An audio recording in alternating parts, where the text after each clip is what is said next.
पिछले कुछ महीनों से जब से ईरान और इजराइल के दरमियान जंग छिड़ी या ईरान और अमेरिका के दरमियान ये जंग और शदीद हुई, या फिर यह कहा जाए कि जब हमास ने इजराइल के अंदर हमला किया था और इजराइल ने गजा पर पलटवार किया, या इसके बाद इजराइल ने अचानक ईरान पर हमला कर दिया, उसके बाद फिर अमेरिका और इजराइल ने मिलकर ईरान को निशाना बनाया।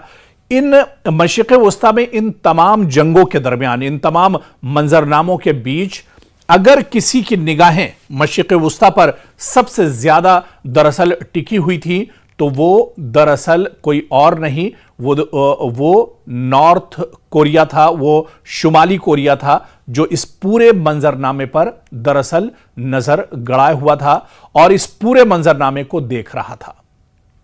बज़ाहिर प्योंगयांग जंग का बराह रास्त फरीक नहीं था, न उसकी सरहद ईरान से मिलती है और ना ही उसके ऊपर फौरी हमले का कोई ऐलान हुआ, लेकिन इसके बावजूद शुमाली कोरिया इस जंग को महज मशरिक़ वस्ता का बहरान नहीं बल्कि अपने मुस्तकबिल, अपने एटमी प्रोग्राम, अपनी हुकूमत की बका और अमेरिका के साथ आने वाले मुमकिना तसादुम के आईने के तौर पर देखता रहा है। और अभी भी शुमाली कोरिया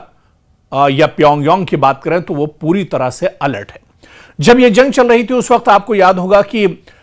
शुमाली कोरिया की तरफ से यह बयान भी आया था कि जिस तरह से अमेरिका या अमेरिका जैसी जो सुपर पावर ताकतें हैं, खासतौर से उसका इशारा अमेरिका की तरफ था कि वो कमजोर ममालिक पर किस तरह से अचानक हमला कर सकते हैं या उसे किस तरह से अपनी गिरफ्त में ले सकते हैं। लेकिन शुमाली कोरिया ने यह ऐलान किया था कि शुमाली कोरिया को लेकर यह गलती अमेरिका भूल कर ना करे या कोई दूसरा मुल्क भूल कर ना करे, क्योंकि शुमाली कोरिया ईरान, वेनेजुएला या फिर लबनान नहीं है। अगर अमेरिका ने यह गलती की तो उसे मुंहतोड़ जवाब दिया जाएगा। इसीलिए ईरान जंग के बाद शुमाली कोरिया के बयानात, अस्करी सरगर्मियों, मिसाइल प्रोग्राम और इसके अलावा बहरी ताकत के मुजाहरों और सिफारती इशारों को एक साथ पढ़ना बहुत जरूरी है, इस पर गौर करना बहुत जरूरी है। सवाल यह नहीं कि शुमाली कोरिया ने ईरान के हक में क्या कहा, बल्कि असल सवाल यह है कि प्योंगयांग ने इस जंग से क्या सबक लिया, किस खतरे को महसूस किया और अब वो किन तैयारियों पर तवज्जो दे रहा है। दरअसल शुमाली कोरिया ने जिस तरह से कहा था कि वो पूरी तरह से अलर्ट है, आप देखिए कि मिडिल ईस्ट में, मशरिक़ वस्ता में, जहां पर इजराइल, अमेरिका लगातार ईरान को निशाना बना रहे थे, ईरान लगातार पलटवार कर रहा था, उस वक्त भी अगर पूरी नजरें शुमाली कोरिया की कहीं पर थी तो वो मशरिक़ वस्ता पर थी, उसकी पल पल के अपडेट पर उसकी दरअसल निगाहें थी। शुमाली कोरिया के लिए ईरान जंग का सबसे बड़ा सबक यह है कि वॉशिंगटन अब भी रिजीम चेंज या क़यादत को बराह रास्त निशाना बनाने वाली फौजी हिकमत अमली से दस्तबरदार नहीं हुआ है। ईरान पर हमलों, ईरानी क़यादत और अस्करी ढांचे को निशाना बनाने और फिर जंग के बाद भी डोनाल्ड ट्रंप के सख्त बयानात ने प्योंगयांग को यह याद दिलाया कि अगर कोई रियासत अमेरिका के साथ शदीद तसादुम में जाए तो सिर्फ पाबंदियों या सिफारती दबाव तक बात महदूद नहीं रहती, बल्कि मामला क़यादत, फौजी ढांचे और जौहरी तंसीबात तक जा सकता है। ट्रंप ने हाल ही में ईरान के बारे में कहा कि या तो मुआहिदा होगा या अमेरिका काम मुकम्मल करेगा, और यही जबान शुमाली कोरिया के लिए खासतौर पर माने रखती है। प्योंगयांग की नजर में ईरान जंग ने एक और बात साबित की, जिस रियासत के पास काबिल एतमाद जौहरी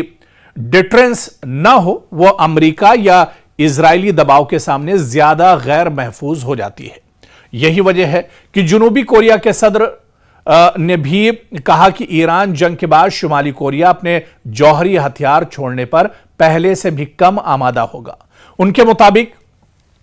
इस पूरी कशीदगी और इस जंग ने प्योंगयांग के इस यकीन को और मजबूत किया कि एटमी हथियार ही हुकूमत की बका की असल जमानत है। और ऐसे में आपको याद होगा कि शुमाली कोरिया के सदर ने बाकायदा यह कहा था कि वो अपनी जो एटमी ताकत है उसे एक तरह से और बढ़ा रहे हैं, ताकि अमेरिका जैसी जो ताकतें हैं जो अपने आप को दरअसल पूरी दुनिया का चौधरी समझती हैं, जिनकी हठधर्मी पूरी दुनिया पर चलती है, वो दरअसल उसे आंख न दिखा पाएं। इसी वजह से लगातार वो अपनी एटमी सलाहियतों को बढ़ा रहे हैं। मशरिक़ वस्ता में आपको याद होगा जब जंग चल रही थी, शबाब पर थी, इजराइल, अमेरिका और ईरान की जंग, उस वक्त शुमाली कोरिया लगातार अपने मिसाइल और अपने ड्रोन्स का एक तरह से प्रैक्टिकल कर रहा था और उसकी आजमाइश कर रहा था। तो दरअसल शुमाली कोरिया का यही मानना है कि कोई बड़ी ताकत, दुनिया की बड़ी से बड़ी ताकत, दुनिया का सुपर पावर भी अगर उसे आंख दिखाता है तो उसके लिए यह जरूरी है कि उसके पास एटमी हथियार होने चाहिए। और इसी वजह से शुमाली कोरिया आज दुनिया के बड़े ममालिक में एक तरह से शामिल हो रहा है, जिसके पास जदीद आलात हैं, जदीद हथियार हैं, असलहा और गोला बारूद हैं, एटमी हथियार हैं, ताकि दुनिया की बड़ी जो ताकतें हैं वो उसे दबा न सकें।